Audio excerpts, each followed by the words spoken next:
When have you witnessed pure evil? When I was working at a convenience store, I served an elderly lady who had done a ton of shopping. She had 2 heavy, full bags of food. I packed her bags for her and a colleague of mine asked if she needed help taking them to her car. When she said, "I don't have a car, I'm going home by bus." Then a woman who was standing nearby asked what bus she was getting. She was going the same way and offered to carry her shopping bags to the bus stop. The elderly lady was happy with this arrangement, thanked the woman profusely and handed over her shopping bags. They both left the store together. Then the woman broke into a run and took off with both bags of food, jumping onto a nearby bus and laughing, giving the finger to the elderly woman standing on the pavement as the bus drove away. The older brother of one of my friends killed my sister's pet rat when we were kids. Then he tried to play it off like he hadn't and gave it to his sister so that she would take the blame, laying on his back completely motionless, saying, "I think there's something wrong with Sparky." Her brother had snapped his neck by shaking him to death while laughing. I remember him laughing. He was always weird, but he wasn't really welcome at our house after that. My mom ran into his mother a few years ago and found out that 1, he had gotten a girl pregnant, 2, his mother never fully trusted him after he killed our pet, and 3, she was terrified of what he could do to that baby. My ex-neighbor, he wasn't drugged out or anything. Someone owed him $20. So we decided to beat him to death with a tomahawk. Even the police had trouble identifying the body. Also, while he was on trial for that, he stabbed one of the inmates in the eye with a pen. I saw a man beating what was apparently his 3-year-old granddaughter with basically a tree branch. He was an elderly guy. He had to have been 70 or so. This was in the middle of a city. God knows where he even got that thing. This was in Buffalo, New York. Immediately, I got involved. Some bystanders and I got the cops, and they carted him away. He was going on and on about how many times he had been arrested before. The girl had so much sadness in her eyes it never left me. And when I approached the guy to make him stop, the little girl actually ran up to him and hugged his leg. She must have been so used to the abuse that at this point she didn't recognize how evil this person was. I had gone to that city alone randomly to check it out and see what it had to offer. And that was the first thing I saw upon leaving my car. And I spent the whole night at my hotel, then just randomly walked around the streets. My father, he was not a good person.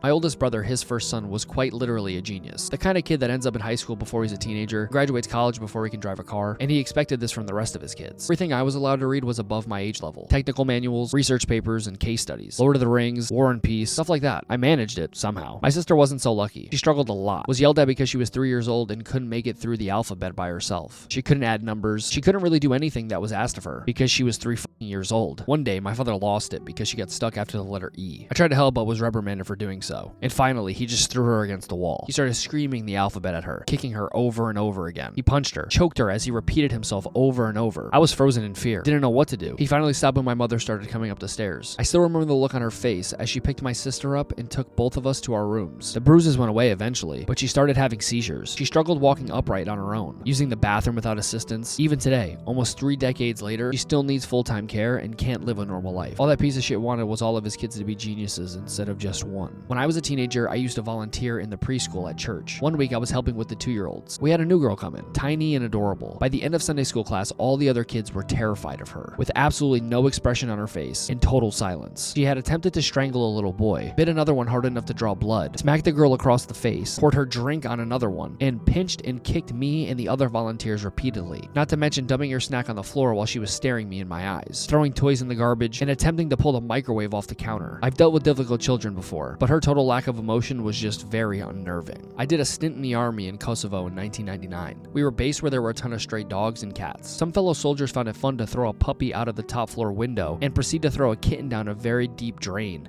and laugh as it meowed. I was literally screaming at them to get it out, but they found it even more funny. The look on one guy's face was just pure evil, as if he lived for their and my misery. A few weeks ago, after splitting with my wife, I received a call from her phone with my 4-year-old daughter bawling her eyes out, saying, "Daddy, why don't you love us anymore?" Also including my younger son. I got through the call the best I could despite the shock I was in from receiving it. A few weeks later, when I picked my daughter and son up from their mom's house, I asked my daughter why she said that, and her response was that I hadn't picked them up when I should have. Mommy had told them that I didn't love them anymore. Apparently, the mom had told them that I was picking them up on a certain day and got them all ready, with coats and shoes, etc. But clearly, I hadn't arrived. Can't imagine the amount of stress that the children must have felt as time passed, but I didn't arrive. Manipulating an innocent child is just evil. My mom dated a psychopath. When I and my siblings were little, my baby brother was crawling, and he wouldn't stop crying. When he wouldn't stop crying, Denny put him on the roof of our duplex, accessible by window. My brother proceeded to fall. He's okay, somehow 0 physical injury. My dog and cat didn't get out that easy. In the end, he tried to kill us all by sabotaging the furnace to fill the house with fumes. The entire time, my idiot mother was explaining it like this, claiming the house was haunted. I didn't realize the awful things that could happen in this house were the result of a psychopath until adulthood. Being absolutely certain ghosts killed your animals, put you and your little brother on the roof and tried to kill you in your sleep does a number on a kid. I had night terrors well into my 20s. Anyway, this is another thanks mom story.